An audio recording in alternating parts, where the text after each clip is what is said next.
자, 그러면 하나만 더 볼까요? 이스라엘의 전략 체계를 완전히 바꾸어 버린 돌핀. 이스라엘 전략 체계를 완전히 바꿔버렸습니다. 돌핀이. 이스라엘은 독일에서 건조한 핵미사일 잠수함을 보유하고 있고요. 이 돌핀 잠수함은 지금 현재 6척입니다만 이스라엘이 보유한 비장의 무기입니다. 1970년대 초에 이스라엘은 핵 무기를 완성합니다. 70년대 초에. 그리고 지금까지도 중동의 어떤 국가도 핵 개발을 하지 못하도록 막고 있죠. 철저히.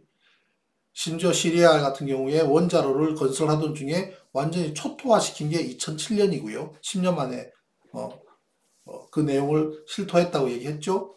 네. 이 70년대 초에 자신들이 완성한 핵무기를 가지고 중동 내에서의 현재 최고 무기 전략적 최강의 군사력을 자랑하고 있는 겁니다. 그런데 91년 걸프 전쟁 때에 이라크가 스커드 미사일과 탄도 미사일로 이스라엘을 공격을 하니까 이거 가지고는 안 되겠다. 핵 억지력까지 하려고 그러면 우리가 여러 가지 전략이 필요하다는 필요성을 느끼게 되고요. 60년대, 70년대 가장 막강했던 공군력, 이스라엘의 그 어마무시한 공군력도 선제 공격을 받았을 경우에 속수무책으로 당할 수밖에 없다는 걸 경험하게 됩니다. 그러면 우리가 공군력으로 가서 두들겨 부수는 거는 우리가 선제 공격했을 때나 가능한 일이지, 만약에 한날 한시에 중동 국가들이 연합을 해서 제일 먼저 공군력부터 무력화시키면 속수무책이라는 것을 절감하게 됩니다. 그런데 바로 이 돌핀급 잠수함이야말로 가장 그러한 요구 조건을 정확하게 충족시켜주는 유일한 전략 무기였다는 것을 알게 되는 거죠. 독일에서 생산을 하는데요. 이것도 참 중요한 부분입니다. 이스라엘이 새로운 전략 체계를 가져가면서 잠수함을 미국이 아닌 독일의 돌핀급 잠수함을 선택했다는 것, 대단한 겁니다. 왜 대단하냐면요. 우리나라 보십시오. F-35 미국 비행기를 사지 못해서 우리나라 공군조종사들이 유로파이터, 유럽의 전략기가 우리 지형에 산악지대가 많은 우리 한반도, 우리 지형에 적합한 무기로 선정했음에도 불구하고 미국 거를 구매해야 된다는 걸로 바꿔서 결국 미국으로 가져가되 또 로켓 마틴 걸로 해서 F-35 제일 비싼 걸로 2배나 비싼 F-35 2억 불짜리, 보잉 F-15 SE 또는 유로파이터는 1억 불 수준인데 F-35는 2억 달러 이 수준의, 그걸 우리가 구매했지 않습니까? 왜? 미국 걸 사야 되니까. 대한민국은. 근데 이스라엘은 전략 무기로서 잠수함을 구매를 하면서 독일을 선정을 합니다. 미국 대신 독일에서 건조가 시작됐다. 이게 국방홍보원 그리고 국방기술품질연구원에서 공동 기획한 세계 무기 동향에 나오는 내용입니다. 우리나라 공적 기관에서 국방홍보원에서 쓴 거면 미국 대신 독일에서 이스라엘 잠수함 조달 사업은 최초에는 미국으로 계획을 했답니다. 근데 독일에서 건조가 시작한 것은 워낙 이 돌핀급 잠수함의 성능이 뛰어나기 때문이죠. 그래서 돌핀급 잠수함들이 들어오게 되고요. 아까 말씀드렸던 그런 기능을 갖고 그 특수대원 10명까지 데리고 있으면서 바로 650mm 어뢰관을 통해서 들랑달랑하면서 기뢰포설, 그 다음에 적진에 침투하는 것까지 가능한 그런 성능을 가진 돌핀 잠수함을 보유하고 있다는 것. 60년, 70년대 이스라엘 공군력은 세계 최강이었습니다. 그러나 이 공군력의 한계를 느끼게 되고요. 이 이스라엘 돌핀급 잠수함은 전략 자산 자체를 완전히 개편해버리고 아까 말씀드렸던 길이가 60m 밖에 되지 않는 짧은 길이에 너비는 6.8m,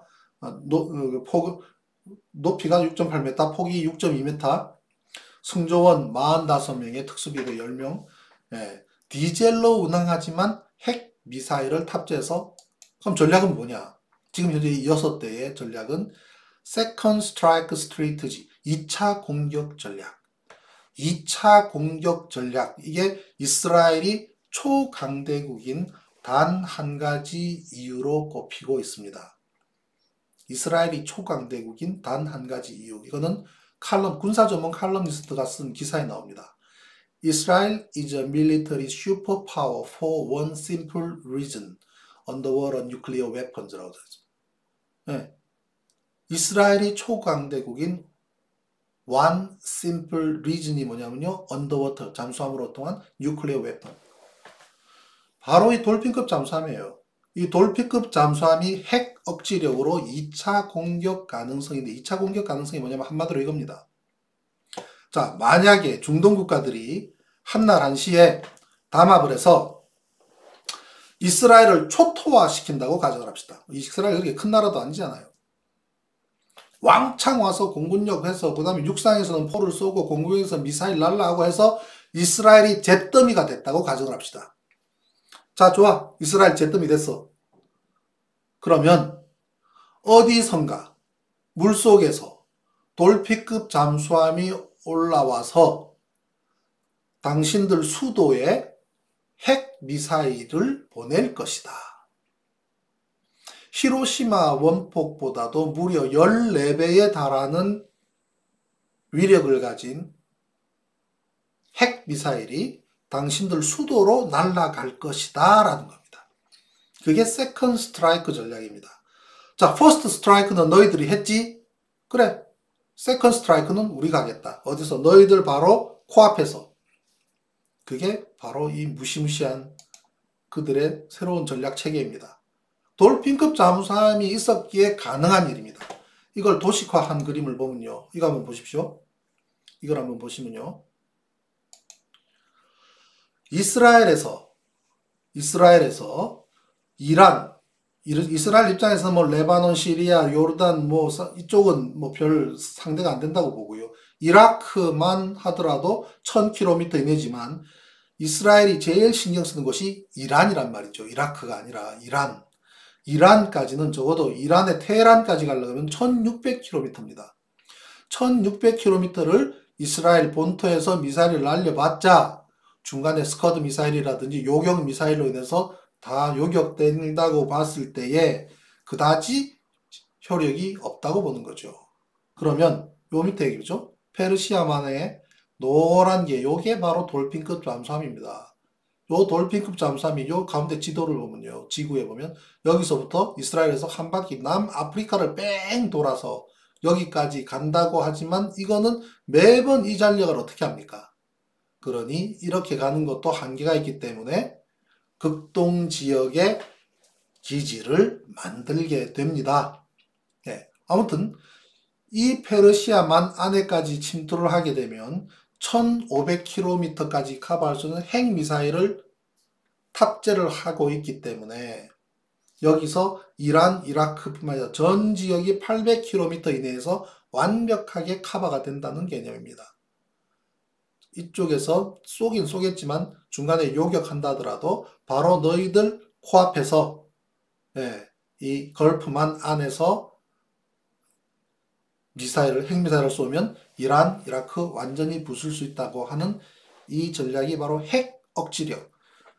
우리가 핵 공격을 이렇게 할 계획이다 라는 것을 이스라엘은 계획을 하고 있는 겁니다.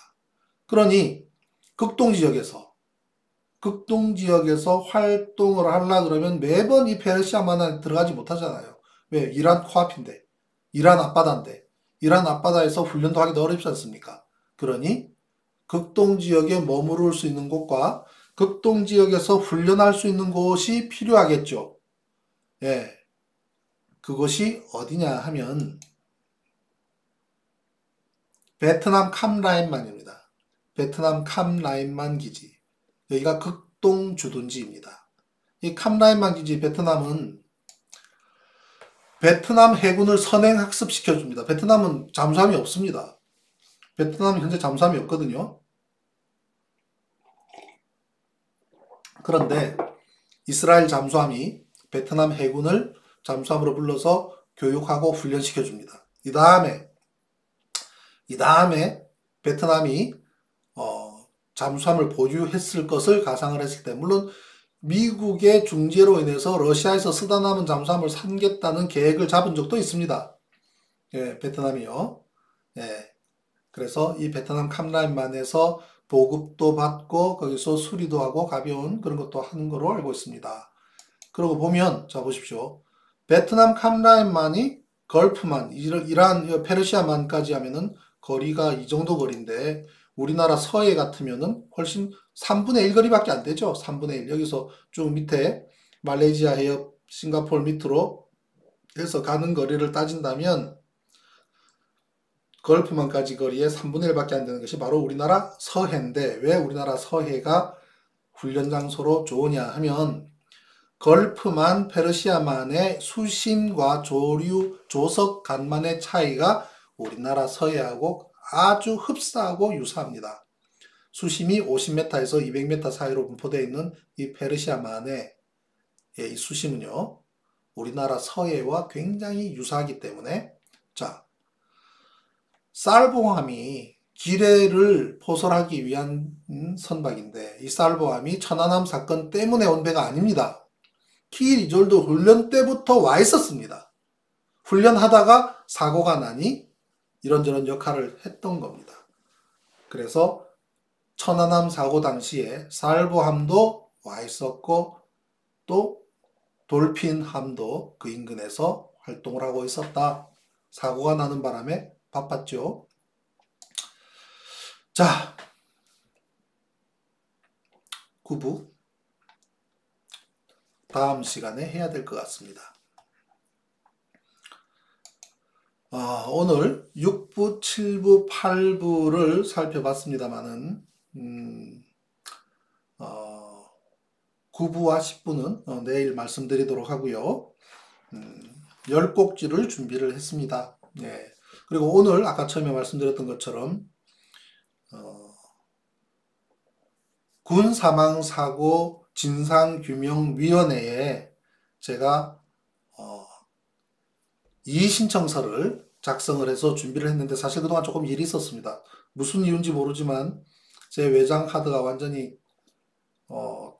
군 사망사고 관련 파일들만 완전히 사라져버리는 기가 막힌 일이 벌어져서 그걸 다시 처음부터 작성하느라고 애를 먹었습니다.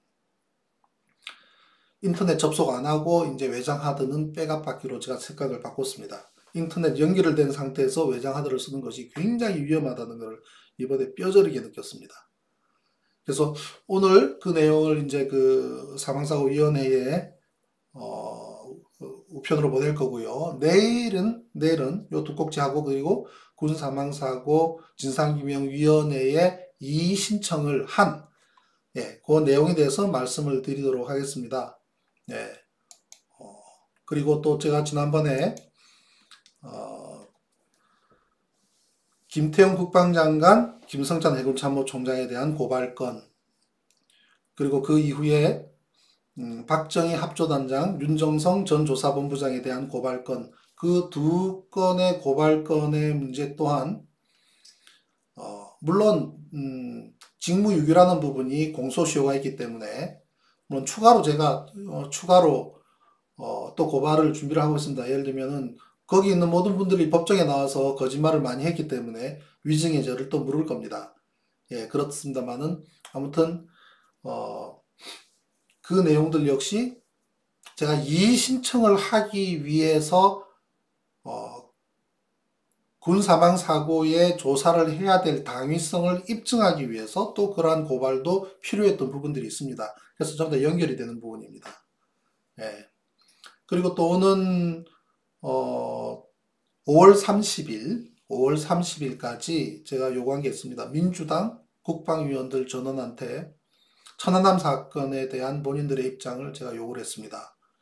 그리고 서욱 국방장관한테 천안함 사건에 대한 입장을 요구를 했고요. 또 한편으로는 세월호 관련해서 황기철 보훈처장한테 그 당시에 최고위층의 누구로부터 전화가 와서 통영함 출동을 저지시켰는지, 누가 전화로 통영함 출동을 하지 못하도록 막았는지를 밝혀달라고 하는 요구를 5월 30일까지 회신을 달라고 제가 요청을 했습니다. 어떤 답이 올지 모르겠습니다만은 그에 따라서 저는 판단을 할 겁니다. 그리고 책임을 물을 겁니다. 그런 과정들을 우리 국민들이 하지 않으면 이상하지 않습니까? 관료들은 관료가 되면, 장관이 되면, 국회의원이 되면, 처장이 되고 뭐 참모총장이 되고 국방장관이 되면 그냥 그저 그런 관료가 되어버리고 마는 게 너무 안타깝지 않습니까? 그러면 잘 이대로 제대로 못할 경우에는 우리는 당신을 응징할 거야. 당신의 잘못을 물을 거야. 라는 거를 보여줘야 됩니다. 보여줘야죠. 그래야지 어떠거라. 그게 바로 또 우리가 응징하지 않으면 그것이 계속 반복되잖아요. 그죠? 그거를 처절하게 보여줄 겁니다. 예. 잡단 밀떡, 뭐 또 그 사이에 또 그걸 바꿨나 봐요. 그러면 뭐 이제 우리하고 인연을 끊으면 됩니다. 자, 오늘 제가 준비한 건 여기까지고요. 내일 아침에 뵙도록 하겠습니다.